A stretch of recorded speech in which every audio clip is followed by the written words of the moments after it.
Tablik Akbar, nikmatnya Ramadan, Tangerang, hanya di iNews. Ini kan pada dasarnya kan masyarakat akhirnya tahu bahwa yang dibeli adalah yang 92, tapi yang didapatkan adalah 90 yang di blending gitu. Dengan 88 pula katanya. Ya, kita nggak tahu. Ini kerugiannya kan akibat tipikor ini besar sekali, 193,7 triliun Iya, per tahun. satu tahun. Untuk Yang 2023 2023 nih kerugian pemberian kompensasi tahun 2023 itu 126 triliun, besar sekali.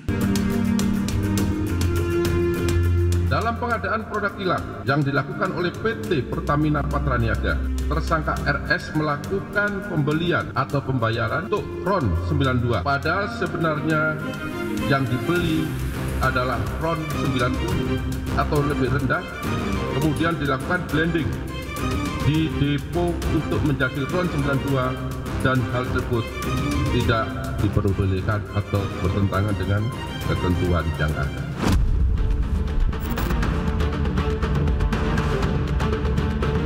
Harus berbenah. Saya tidak rela karena saya dibesarkan dari dunia otomotif. Dan saya tahu betul kualitas Pertamina seperti apa.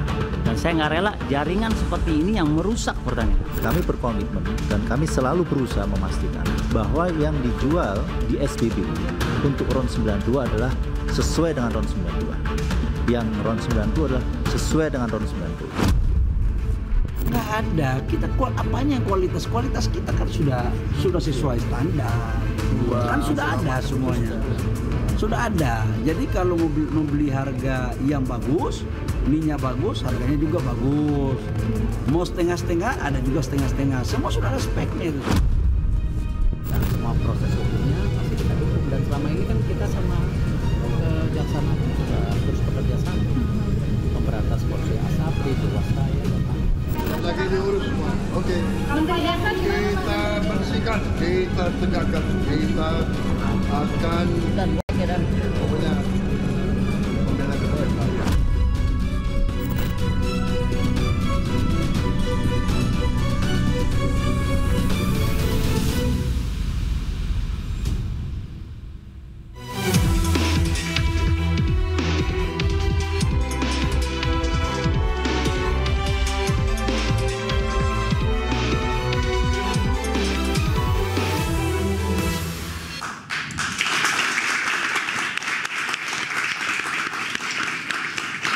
Sejumlah petinggi Pertamina terjerat dugaan korupsi dalam tata kelola minyak mentah dan produk kilang tahun 2018 sampai 2023. Dan salah satu modus yang dijalankan oleh mereka adalah membeli bahan bakar minyak dengan RON 90 atau lebih rendah, tetapi dengan harga RON 92 dan menyulapnya menjadi sama dengan kualitas Pertalite. Nah, skandal ini kemudian memicu kemarahan publik, apalagi sangat masif terjadi di media sosial, bahkan terlihat di SPBU Pertamina saat ini sepi. Dan di media sosial pun sejak beberapa hari terakhir ramai untuk mendukung ataupun membeli produk dengan atau yang dijual oleh SPBU asing. Nah, lalu bagaimana langkah pemerintah untuk mengembalikan kepercayaan publik? Bersama saya Anisha Dasuki. Dan saya Aryo Ardi, inilah interupsi korupsi sulap Pertalite jadi Pertamax.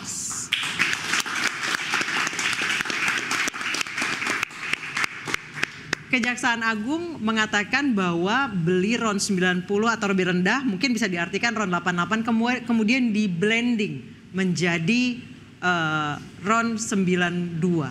Masyarakat tidak mengerti sebenarnya blending itu sama atau tidak dengan oplos. Sudah ada 4 narasumber yang hadir di sini. Sebelah kanan saya ada Fatul Nugroho, Wakil Ketua Aspbindo. Selamat malam, Mas Fatul. Selamat malam. Malam. Ada Eri Purnama Hadi, anggota Dewan Energi Nasional. Selamat malam Pak Eri. Malam Pak Eri. Assalamualaikum. Dan di sebelah kiri saya ada Mas Nailul Huda, Direktur Ekonomi dari Selios, dan Mas Ahmad Nur Hidayat, pakar kebijakan publik sekaligus ekonom dari UPN Veteran Jakarta.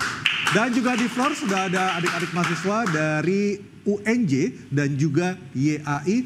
Dan satu lagi, kami masih punya narasumber yang sangat penting dan sangat berkompeten untuk berbicara malam hari ini langsung dari Kyoto, Jepang. Selamat malam, Mas Sudirman Said, mantan Menteri ESDM 2014-2016. Selamat malam Mas Aryo, Mbak Anissa dan Bapak-bapak di studio. Apa kabar semuanya? Alhamdulillah kabar baik Mas Dirman. Mohon maaf kita mengganggu waktu tidur Mas Dirman karena di Kyoto 2 jam lebih cepat dari Jakarta. Saya ke tamu di studio dulu Mas Dirman ya, ke Mas Eri Purnama. Ya, ke Mas Fatul, Mas Fatul sebagai Wakil Ketua Aspbindo, Asosiasi Pemasok Energi, Mineral dan Batubara Indonesia. Kaget nggak dengan kasus skandal di Pertamina Pertaniaga ini? Atau jangan-jangan sudah lumrah? Tentunya ini mengagetkan bagi saya pribadi dan juga tentunya masyarakat. Ini kaget beneran ya Mas ya? Kaget betulan. Kaget betulan. Memang ini menjadi isu yang hangat di masyarakat. Tapi tentunya kami selaku pengusaha dan juga pelaku usaha di bidang energi, termasuk beberapa anggota kami adalah juga supplier BBM, ini kami berharap segera pemeriksaan ini berlanjut kepada persidangan. Kalau masyarakat sehingga merasa data-data tertipu, dan fakta segera terbuka. Oke, kalau masyarakat merasa tertipu, apakah anggota asosiasi juga merasakan hal yang sama? Kami belum bisa menduga apakah ini betul atau tidak. Artinya kami berpegangan pada asas praduga tidak bersalah, segera diusut dan masuk ke persidangan sehingga akan terbuka. Karena tadi kata-kata blending diubah menjadi oplos, ini khawatir juga tentunya menyesatkan publik. Dan ini kami berharap bahwa karena selama ini juga BBM yang diberi masyarakat memang Pertamina adalah sebagai penjual terbesar, monopoli. Nah kemudian di sini kami melihat bahwa tidak ada gejolak sebetulnya di masyarakat terkait dengan kualitas BBM sebelumnya, terkait dengan Pertamax, kecuali mungkin di Pertalite atau di premium. Baik, saya ke Mas Huda dulu. Mas Huda, benar gak sih bukan di masyarakat bergejolak ya? Waktu itu pernah ada rame-rame soal fuel pumpnya kotor dan rusak gara-gara Pertamax. Ya, memang kalau kita lihat sebenarnya kan isu ini kan sudah ada beberapa, kalau kita lihat kasus untuk ada beberapa kendaraan yang dia fuel pumpnya rusak dan sebagainya. Yang saat itu kita juga masih menduga apakah ini memang disebabkan karena dari oplosan itu atau blending itu. Nah, tapi Mas Aryo, yang jelas kita bisa melihat sebenarnya ini kan pada dasarnya kan masyarakat akhirnya tahu bahwa yang dibeli adalah yang 92, tapi yang didapatkan adalah 90 yang di blending gitu. Dengan 88 pula katanya. Ya, kita nggak tahu. Itu mungkin Mas Fatul yang lebih bisa menjelaskan gitu kan. Tapi yang jelas dari sisi konsumsinya ini pasti akan merugikan dari sisi konsumennya. Makanya kita mencoba menghitung tuh untuk kerugian konsumennya berapa gitu kan. Untuk walaupun kita sudah ketahui ada 193 ya kerugian negara per tahun. Tapi yang belum diketahui adalah kerugian konsumennya berapa. Selios akan hitung itu ya? Selios sedang menghitung itu. Kita juga ada beberapa hitungan kasarnya, itu bisa mencapai 45 miliar per hari ketika 45 miliar per hari. Ya, asumsinya ketika itu ya pasti Mas. Kalau dihitung dari 2018 sampai 2023 itu berapa? Nah, kita nggak tahu apakah kasusnya itu dilakukan per tahun atau 1 tahun itu dia perencanaan dan sebagainya. Nah ini kita nggak tahu karena kita yang tahu adalah tadi kasusnya 1 tahun aja yang dia merugikan 190-an. Baik, saya ke Pak Eri. Pak Eri, Kejaksaan menyebutkan bahwa ini di blending. Kami media mengartikan itu sebagai pencampuran. Sebenarnya blending dan pencampuran itu sama atau tidak? Ini yang Soalnya kemudian Pertamina mengatakan tidak ada kesalahan di situ. Di sini saya ingin menjelaskan dulu, Dewan Energi Nasional ini pimpinannya ketuanya adalah Pak Presiden, Pak Prabowo, wakilnya Wakil Presiden, ketua hariannya adalah Menteri SDM Bapak Bahlil. Anggotanya ada pemerintah, ada non pemerintah, stakeholder. Saya ini salah satu anggota unsur pemangku kepentingan dari konsumen. Jadi saya ingin menjelaskan karena saya juga konsumen, dirugikan dong kalau beneran ya. Kalau 5 tahun itu 2018 sampai 2023. Pakai Pertamax juga Pak Eri. Bagaimana? Pakai Pertamax juga. Pertama kita harus dukung itu. Karena Pertalite hanya untuk golongan masyarakat tertentu. Nah, di Undang-Undang Energi dijelaskan subsidi energi itu harusnya kepada kelompok masyarakat tertentu. Bukan kepada barang. Nah ini kan satu barang, 2 harga. Nah inilah jadi ada disparitas, ada oplosan. Disparitas. Nah saya ingin menjelaskan. Ini kerugiannya kan akibat Tipikor ini besar sekali. 193,7 triliun. Per tahun. Per tahun. 1 tahun. Untuk Yang 2023 2023 nih kerugian pemberian kompensasi tahun 2023 itu 126 triliun. Besar sekali. Kerugian pemberian subsidi tahun 2023 21 triliun. Jadi 2021, 22, 20, 19 belum nih. Kerugian impor BBM ya melalui broker 9 triliun, kerugian impor minyak mentah melalui broker 2,7 triliun, kerugian ekspor minyak mentah dalam negeri 35 triliun. Nah jadi ini jadi melenceng. Justru kerugian yang besar, tipikor yang besar, tersesatkan, tergiring ke masalah blending oplos. Sehingga masyarakat sampai 2 juta review, 2 juta komen, ini menggelinding jadi bola salju. Pak Eri, Padahal tapi, tipikornya selesai. Tetapi sebelum Kejagung melaksanakan ataupun mengungkap kasus ini, apakah DEN sudah mengetahui desas-desus adanya pengoplosan ini, Pak? Enggak, kami hanya fokus kepada waktu itu adalah LPG 3 kilo supaya subsidinya langsung kepada targeted ya. Targeted itu. BBM juga demikian, ada 2 subsidi kan. Nah, yang di blending bukan hanya gasolin sebetulnya, misalnya ya. Tapi solar, biosolar itu yang 6.800 itu juga dicampur dengan apa? FAME. HSD dengan FAME. Itu resmi, legal. Kalau ini? Nah ini walau alam bisawab, saksikan di pengadilan. Tapi Kejaksaan Agung kan harus kita percaya. Ya. Temuan Karena ini kan itu fakta hukum. Fakta hukum, betul. Fakta yang akan hukum. diuji di pengadilan. Iya. Jadi segera ke pengadilan. Baik, saya akan ke Pak Sudirman Said.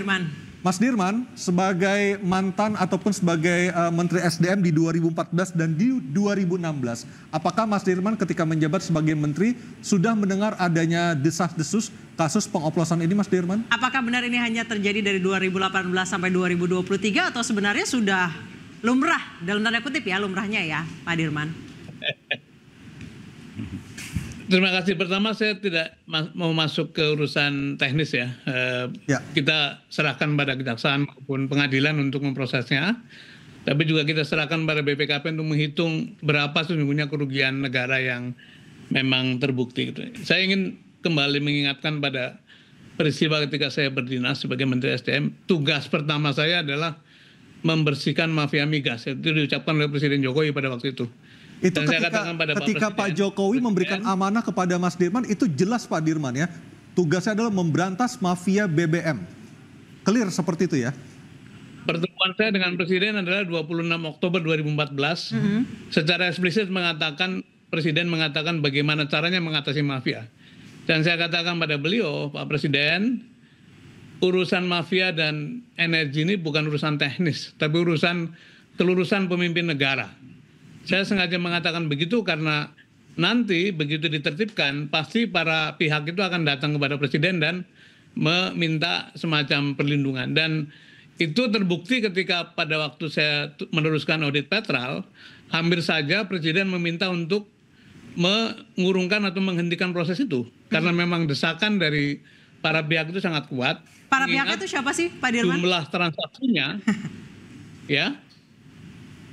Para pihak itu siapa sih? Petinggi kah atau ya bisa dikira-kira lah ya.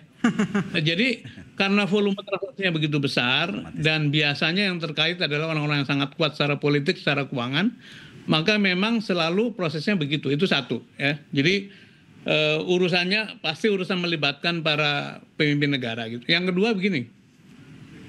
Selama Pertamina tidak menampilkan budaya check and balance gitu ya. Selama terus-menerus menampilkan ada kelindahan antara pemimpin dengan pemimpin lain, ada anak-anak, ada keponakan, ada satu partai segala macam, kultur begini pasti muncul gitu.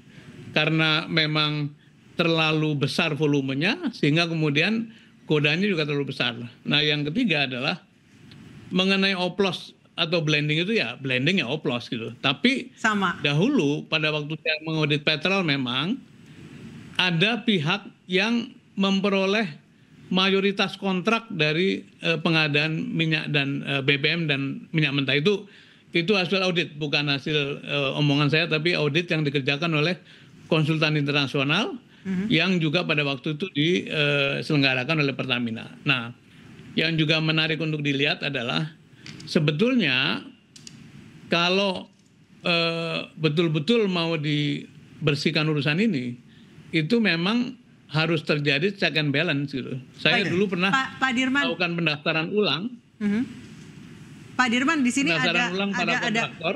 Oke, di sini ada 5 dari Pertamina dan 3 dari broker. Siapa yang mulai duluan? Ya. Pertamina yang memintakah atau brokernya yang mendekati pimpinan di situ? Itu kan ada istilah tepuk tangan itu perlu 2 kan. Jadi nggak mungkin sendirian. Jadi gayung bersambut ya Pak Dirman ya?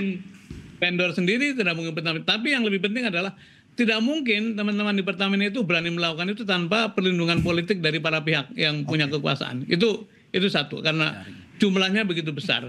Kan itu mesti dicek. Sekarang ada istilah gamenya sama, pemainnya berbeda, gitu ya. Tapi memang saya merasakan pada waktu bersih-bersih itu justru dari pemberi tugas yang kelihatan ragu-ragu. Di tengah jalan itu hampir saja dibatalkan. Dan apakah kemudian muncul satu varian baru atau generasi baru dari mafia, saya tidak tahu. Tapi yang jelas pada waktu itu adalah hampir saja auditnya dibatalkan, laporan kepada KPK hampir saja dibatalkan. Berarti ini bisa dibilang adalah mafia generasi baru. Nanti usai jeda saya akan bertanya kepada Mas Dayat, sebenarnya hitung-hitungannya tuh berapa dan kerugian di masyarakat sendiri seperti apa. Usai jeda tetap di Interupsi.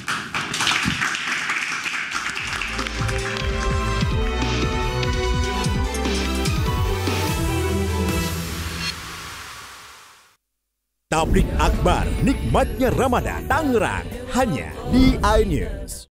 Kenapa Singapura itu mempunyai kilang yang sangat produktif?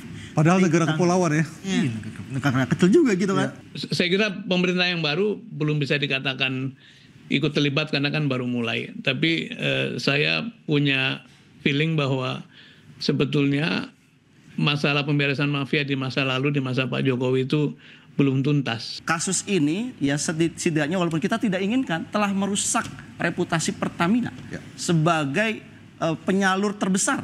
Pangsa pasarnya hampir 80% dari total BBM di Indonesia. Berarti mesti direview lagi yang 88%. Pertanyaannya jangan-jangan ini tidak hanya Pertamax. Bagaimana dengan DEX? Kasusnya apakah ada yang serupa atau tidak?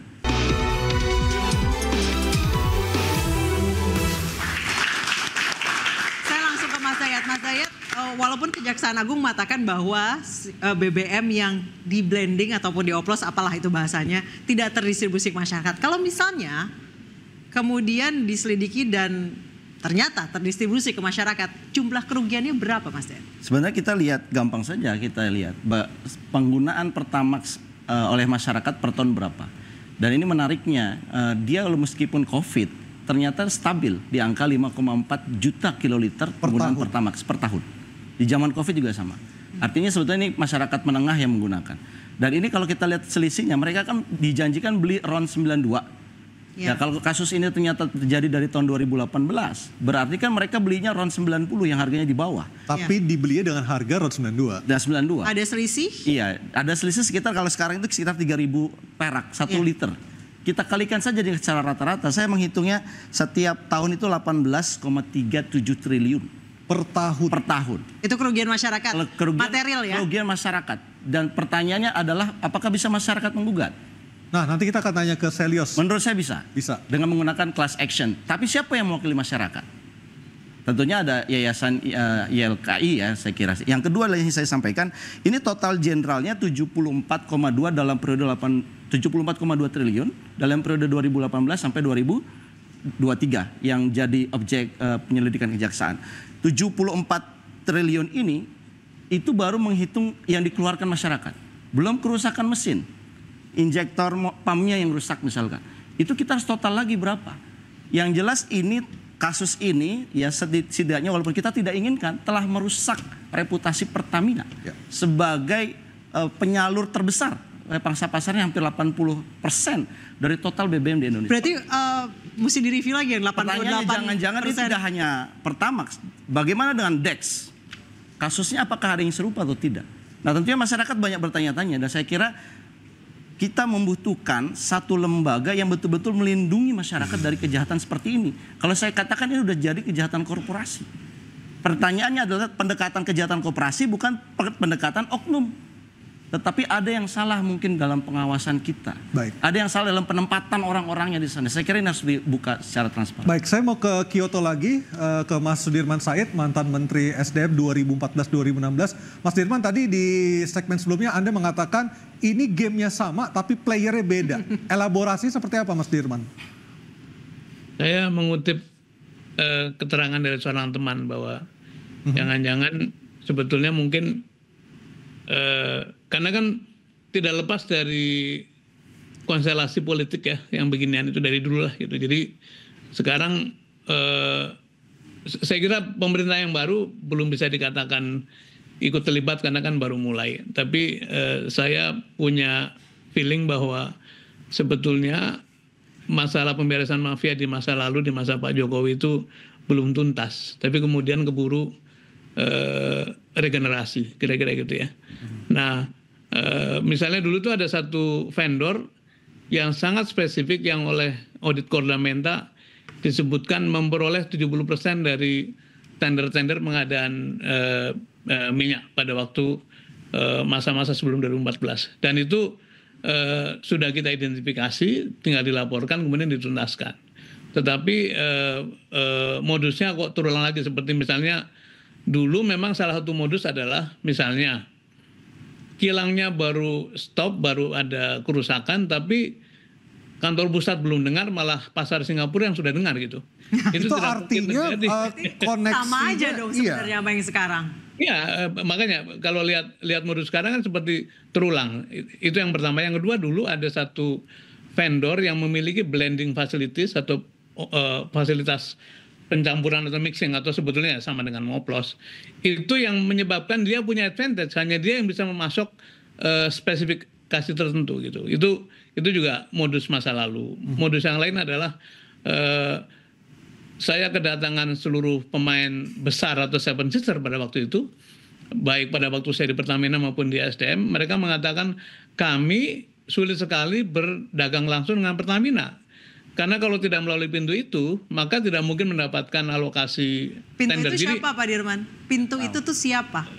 Silakan dianalisis dan biarkan nanti pengadilan membukanya. Tapi saya sebetulnya sangat sedih ya Mbak ya, karena usaha puluhan tahun sejak zaman Pak Ari Sumarno jadi dirut Pertamina itu seperti sia-sia, dan sekarang terulangnya dengan skala yang lebih dahsyat. Saya kadang-kadang nggak percaya apakah betul orang tuh mencuri sebesar ini gitu ya. Zaman sudah terbuka begini kok masih aja melakukan tindakan-tindakan semacam ini. Apalagi saya lihat wajah-wajahnya yang lebih menyedihkan, ada wajah-wajah masih muda-muda.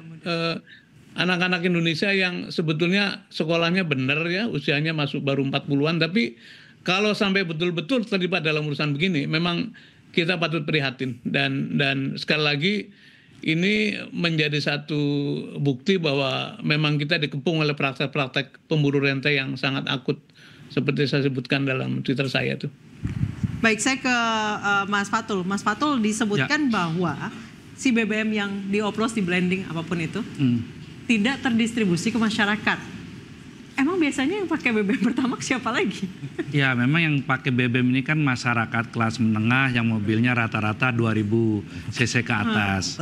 Nah, data yang kami miliki itu tahun 2025 itu perkiraan demand untuk Pertamax RON 92 itu adalah sekitar 6 juta kiloliter per tahun. Dan itu fully import.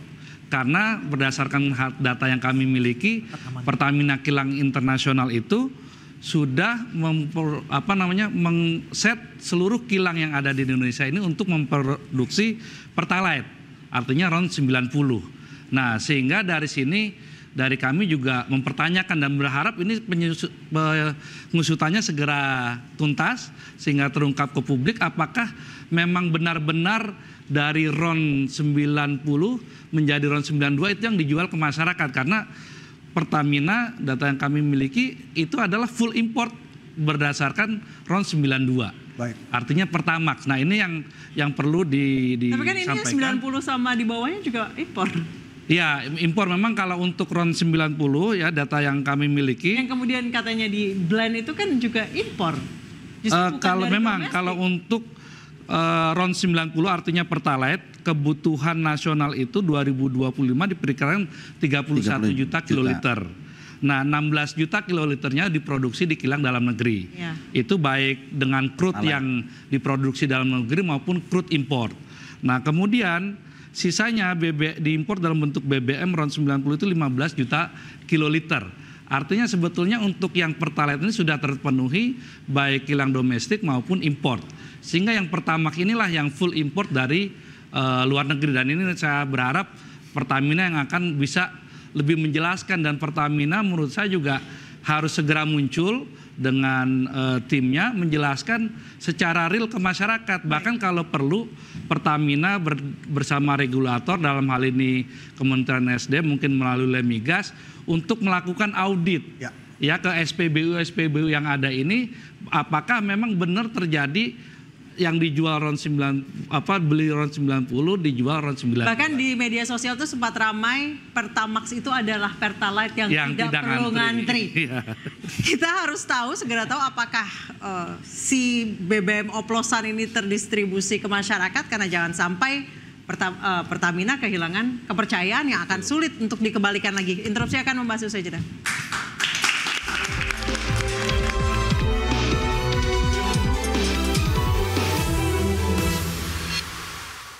Tablik akbar nikmatnya Ramadan Tangerang hanya di iNews. Ya, jadi ini memang mengganggu emosi masyarakat.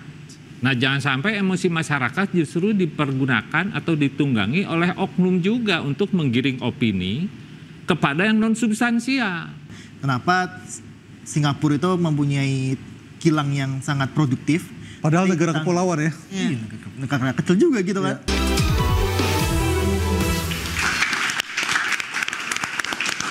Mas Hidayat, Rifa Siahaan dan Maya Kusumaya ini dilantik di Juni 2023. Sedangkan ini kasusnya 2018 sampai 2023. Artinya kalau kejaksaan mau membongkar semuanya, harus di-trace back juga nih pejabat-pejabat sebelumnya. Jangan-jangan semua pimpinannya kena? Saya kira itu yang jadi pertanyaan publiknya, bahwa dia hanya setengah tahun dari 2023. Padahal keputusannya kan dari 2018. Ya. Nah, ini harus dibongkar semua. Jadi siapa direktur Patra Niaga yang sebelumnya 2018 juga, siapa dirut Pertaminanya, siapa komisarisnya, saya kira harus dibongkar semua. Karena tadi saya kira ini, karena ini sudah menyasar orang nomor 1 di anak perusahaan, pastinya sudah ada approval minimal terkait dengan karakter orang ini. Dan tadi yang disampaikan oleh Mas Sudirman, saya kira benar sekali. Kalau kita lihat profilnya, ini anak-anak muda, Mas, lulusan hebat. Dari ITB, S2-nya di luar negeri, S3 di luar negeri. Kelahiran 80 ya? Kelahiran 80. Ya? Dan mereka ini sebenarnya, ya tanda kutip, saya nggak mengatakan mereka tidak bersalah, tetapi mereka ini terlalu cepat juga memperoleh jabatan-jabatan yang luar biasa strategis. Nah, pertanyaannya, apakah ada backing di antara mereka? Nah, ini dibongkar kan. Kalau Anda usia muda dan Anda adalah cemerlang, ya pasti Anda punya track record yang diapresiasi publik. Tapi kalau kita lihat sebetulnya biasa-biasa saja. Hanya pendidikan yang tinggi yang bagus, tetapi dugaan kita adalah ini ada yang membackingin dan kemudian mendapatkan jabatan-jabatan yang sangat strategis tadi. Baik, saya ke Pak Eri. Pak Eri, dari tadi Anda mengatakan bahwa jangan sampai masyarakat terjebak dengan si oplosan ini, kemudian melupakan si angka ini. Tapi pasti masyarakat marah lah, isi bensin pingin belinya apa, dapatnya apa. Itu kan yang menyentuh langsung masyarakat. Ya, jadi ini memang mengganggu emosi masyarakat.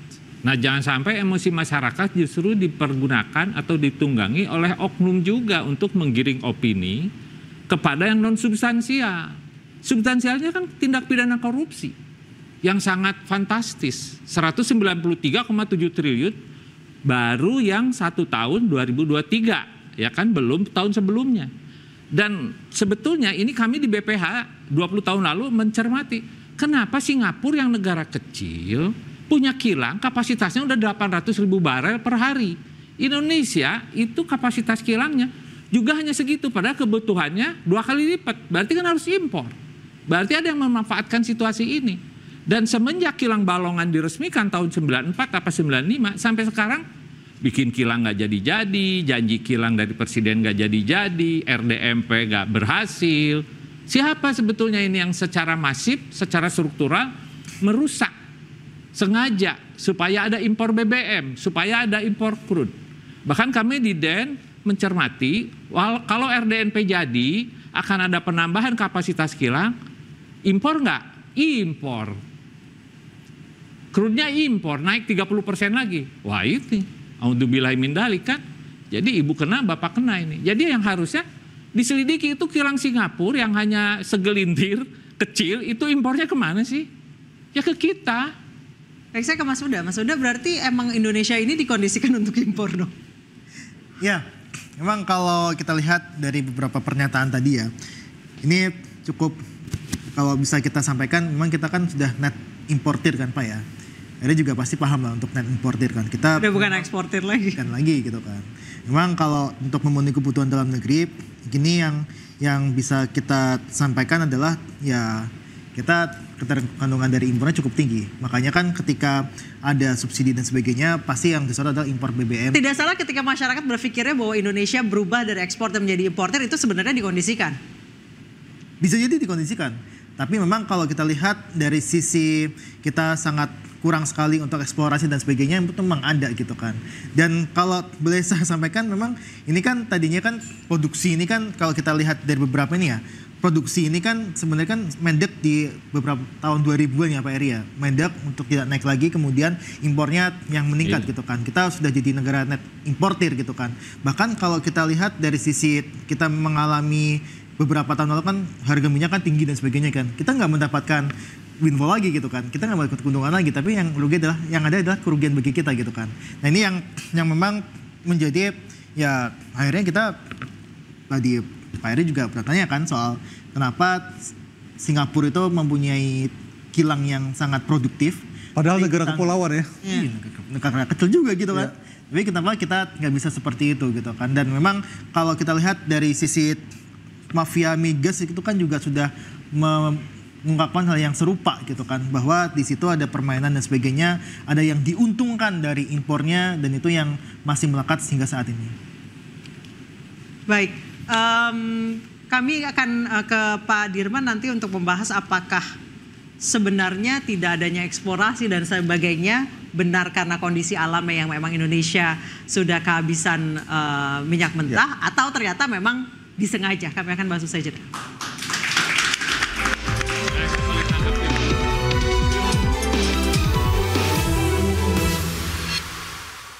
Tablik akbar, nikmatnya Ramadan, Tangerang, hanya di iNews. Jual sudah ekspor LNG-nya.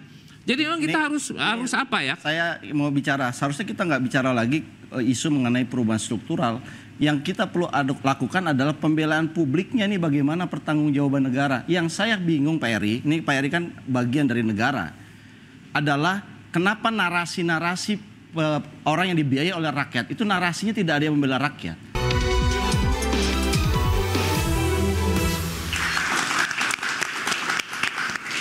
Pak Dirman, Pak Dirman masih bersama kami, Pak. Pak Dirman? Masih. Ya, Pak Dirman. Indonesia kan tadinya negara OPEC nih, negara eksportir. Sekarang jadi importir. Cadangan minyaknya sangat sedikit, bahkan sama dengan Malaysia. Apakah memang ini secara natural atau dikondisikan dalam tanda kutip? Tidak ada dana untuk eksplorasi, untuk penelitian yang memang dikondisikan dalam tanda kutip? Saya mau membahas sedikit tidak pakai konspirasi teori lah, yang normal saja gitu ya. Yang awam saja. Pertama gini, sejak tahun 2000 awal, sejak tahun 2000 awal tuh berlaku satu suasana di mana disebut sebagai the era of easy oil is gone. Jadi masa-masa di mana minyak muda itu sudah pergi. Artinya tidak ada lagi di Indonesia itu minyak yang dari daratan, adanya adalah offshore. Artinya apa? Adanya di laut dalam yang memerlukan investasi tinggi, memerlukan eksplorasi luar biasa. Dan itu memang akhirnya dibuktikan dengan tingkat pengembalian cadangan kita terhadap reserve itu kecil sekali, hanya 6%. Hanya 60%. Jadi kalau kita ambil 100.000 barel, maka dikembalikan pada hari itu hanya 60.000 barel. Itu harusnya diimbangi dengan eksplorasi besar-besaran. Tapi memang betul, sudah lama sekali kita tidak serius melakukan eksplorasi. Ditambah perusahaan-perusahaan minyak dunia yang raksasa itu mulai mengkonsolidasikan diri untuk memilih wilayah-wilayah yang risikonya lebih rendah. Indonesia 10 tahun terakhir dianggap tidak cukup menarik bagi oil company untuk masuk. Kenapa Pak Dirman? Ya karena korupsi, karena governance, karena permainan ini itu sudah jadi pembicaraan di mana-mana gitu. Cuman kita kan berusaha terus menutupi kan. Ya. Itu satu. Yang kedua, memang sudah sejak tahun 2008 kita tuh crossing antara kemampuan produksi yang terus menurun dengan konsumsi yang terus meningkat. Ya namanya ekonomi makin maju kan, pasti konsumsinya meningkat. Sejak itu memang seharusnya kita menutupinya dengan dua hal. Nomor satu, sebisa mungkin menemukan cadangan baru. Yang kedua, membuat supply chain kita lebih efisien supaya tidak terus menerus kesandung dengan praktek-praktek seperti ini. Itu yang menurut saya menjadi tantangan utama. Karena itu memang sekali lagi ini bukan soal teknis. Saya setuju dengan Pak Eri tadi bahwa jangan fokus pada urusan oplos-mengoplos, tapi fokus pada governance, pada tata kelola. Karena ini menyangkut tidak saja teknis tapi juga soal-soal yang kaitannya dengan politiknya mau kemana nih, politik energinya. Dan ini tidak mungkin dikerjakan sendiri oleh teman-teman Pertamina, tapi pasti ada kekuatan-kekuatan politik yang menjadi pendukung dari proses seperti ini. Baik, saya ke Pak Eri. Pak Eri kayaknya mau langsung menanggapi. Ya, jadi memang kita harus mulai merubah secara komprehensif dan struktural. Ya seperti saya sampaikan tadi, kilang Pertamina dengan kilang yang ada di Singapura, padahal kebutuhannya udah jauh meningkat. Ya, 800.000 barrel per day, ini 800.000 barrel per day. Sementara impornya juga kita crude-nya meningkat terus karena kita 600.000 barrel per day juga sesuai APBN. Produksi crude dalam negeri, yang mana 60% adalah Pertamina. Ya, jadi Pertamina harus dikuatkan sebetulnya di sisi hulu. Karena hulu ini kapital intensif. Nggak bisa. Salah satu contoh, Mas Sela, udah 26 tahun kan? Makanya Pak Bahlil, menteri kita, selaku ketua harian, memberikan penalti surat peringatan. Karena kamu 26 tahun nggak diproduksi gitu loh. Karena kan mencarinya aja susah. Mencarinya aja susah gitu ya. Discovery-nya tahun 2000-an. Sementara tangguh sudah dijual, sudah ekspor LNG-nya. Jadi memang kita harus apa ya? Saya mau bicara, seharusnya kita nggak bicara lagi isu mengenai perubahan struktural. Yang kita perlu lakukan adalah pembelaan publiknya nih, bagaimana pertanggungjawaban negara. Yang saya bingung Pak Eri, ini Pak Eri kan bagian dari negara, adalah kenapa narasi-narasi orang yang dibiayai oleh rakyat, itu narasinya tidak ada yang membela rakyat. Sebutlah tadi Pak Menteri, narasi tentang pengoplosan ini. Sebutlah Pertamina malah kelihatannya defense. Pertanyaan buat kami adalah, buat saya kira sebagai akademisi, loh ini kita kenapa ya negara yang harusnya kita biayai untuk membela kita, tapi sedikit sekali atau saya bilang defisit terhadap pembelaan publik. Sebutlah DPR-nya, sebutlah Pertaminanya sendiri, sebutlah DEN-nya sendiri. Kan mereka-mereka ini dibayar oleh rakyat untuk membela rakyat. Saya setuju. Boleh saya tanggapi sedikit? Jadi jangan bicaranya tidak pembelaan begitu loh. Jadi saya setuju. Jadi begini maksud saya, bahwasanya Presiden Prabowo kemarin ada di media membela kepentingan rakyat, usut tuntas, bereskan. Itu setuju itu. Betul. Besok harus saya lihat, konsumen harus didahulukan, rakyat harus didahulukan. Besok Selios dan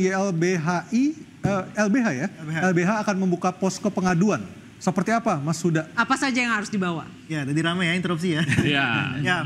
Tapi sebenarnya ini, Mas, memang kalau kita lihat di sini kan ada bukan cuma negara yang dirugikan dengan korupsi triliunan itulah ya, tapi ada juga dari sisi publik, dari konsumen yang dirugikan dari adanya kasus oplosan ini. Nah, kalau kita lihat dari kerugian konsumen yang kita hitung itu mencapai 45 miliar per hari, kalau dihitung per tahun jadi 17,4 triliun. Itu dari kerugian konsumen. Belum kerugian ekonomi yang kita hitung mencapai 13,35 T PDB yang hilang akibat adanya kasus ini. Nah, maka dari itu kita sama LBH membuka posko pengaduan bagi siapapun yang memang mempunyai bukti bahwa dirugikan pada rentang 2018 sampai tahun 2023 dengan membeli Pertamax padahal itu Pertalite, itu kita bisa membawa itu menjadi class action. Kalau struknya hilang atau sudah tidak ada lagi gimana, Mas? Nah, ada kita beberapa aplikasi kan ada My Pertamina, ada historinya. Dan kita juga ada data time series ya. Time series dari penjualan Pertamax 92 itu kita ada juga. Terus kemudian kita ada data historis untuk harganya, yang itu kita gunakan sebagai class action ke pengadilan. Baik, terakhir kita ke Kyoto lagi, Pak Sudirman Said, sedikit saja, kenapa Blok Masela sampai sekarang tidak jalan juga, Pak Sudirman Said? Anda mungkin ada jawabannya. Ya, karena keputusan pada waktu diambil pindah dari laut lepas ke darat itu keputusan konyol yang tidak dasari pada aspek sains dan data. Jadi waktu itu keputusan sangat politik diambil oleh Presiden Joko Widodo. Kemudian pihak investor menjadi menunda karena mereka merasa memproduksi di darat itu lebih mahal, lebih tidak efisien, risikonya lebih besar. Dan waktu itu kami sudah sodorkan dengan cara saintifik bahwa tetap harus dibangun di laut, dilepas pantai, tapi kemudian Presiden memutuskan yang sebaliknya. Jadi Presiden Joko Widodo lah yang membuat Masela ini tidak dikerjakan, tertunda 20 tahun lebih.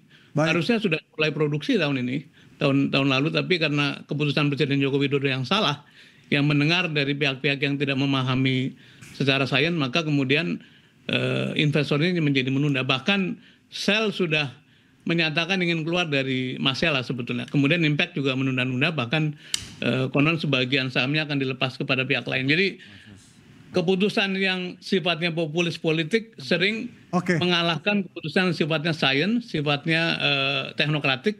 Kemudian jadilah negara dan rakyat yang dirugikan. Baik, kalau saja kasih. Masela itu sudah produksi, sebetulnya pasokan gas kita sudah cukup ada alternatif tersedia. Gitu. Baik, terima kasih Pak Sudirman Said langsung dari Kyoto bergabung bersama kami. Selamat malam waktu Kyoto, Jepang, Mas Said. Terima kasih. Baik, saya terakhir ke Mas Fatul. Mas Fatul, ini yang paling disorot adalah terkait kekecewaan masyarakat. Ya, betul. Apa yang bisa dilakukan untuk mengembalikannya lagi? Sementara tadi Pertamina-nya lebih defensif. Defensif. Ya. Bahkan tidak muncul. Itu. Ya, kalau menurut kami memang Pertamina pertama harus memiliki sense of crisis. Jadi harus ada manajemen krisis bahwa karena Anda sebagai pengusaha yang akan dirugikan pasti. Iya, tentunya, dan jadi ada penurunan kepercayaan publik terhadap Pertamina. Nah, di sini menurut saya menjadi juga momentum bagi Pertamina untuk memperbaiki diri terutama dari sisi pelayanan. Sekarang SPBU Pertamina sejak Shell BP kurang ekspansif, pelayanannya berkurang juga. Dulu ada bisa ngisi angin, bisa ngisi air, sekarang semua sudah rusak. Kemudian dulu toilet dan pelayanan bersih sekarang juga sudah berkurang. Menurut saya ini momentum bagi Pertamina sisi hilir perbaikan pelayanan. Lalu yang berikutnya adalah peningkatan kapasitas produksi baik di hulu, ya eksplorasi yang masif. Kemudian juga peningkatan kapasitas kilang. Tadi saya setuju dengan Pak Eri, kita produksi dalam negeri, impor crude 1 juta barel per hari, kita bangun kilangnya sehingga akan lebih efisien bagi negara kita. Ini yang menurut saya perlu segera dilakukan oleh Pertamina, dan menurut saya juga Kementerian SDM, Pak Menteri tadi juga sudah mendukung ya. Untuk kita sepakat semuanya Pertamina harus diselamatkan karena ini adalah kebanggaan dan juga aset negara. Betul. Jangan sampai masyarakat selamatkan. Ya, masyarakat tetap harus dibela. Masyarakat juga harus dibela. Pelayanan tadi harus diperbaiki. Dan juga hak-hak konsumen harus diperbaiki. Jangan sampai masyarakat harus lebih ada memilih bersih Pertamina juga. Ya. Jangan sampai masyarakat dirugikan kita dan serahkan ke penegak hukum. Pertamina harus ambil wudhu dulu, terus sholat. Oke, baik. Jangan sampai masyarakat kemudian malah memilih produk asing saat pencitraan sudah dibangun sebaik mungkin. Akhir kata saya Anissa Dasuki. Saya Aryo Ardi, terima kasih, selamat malam dan sampai jumpa.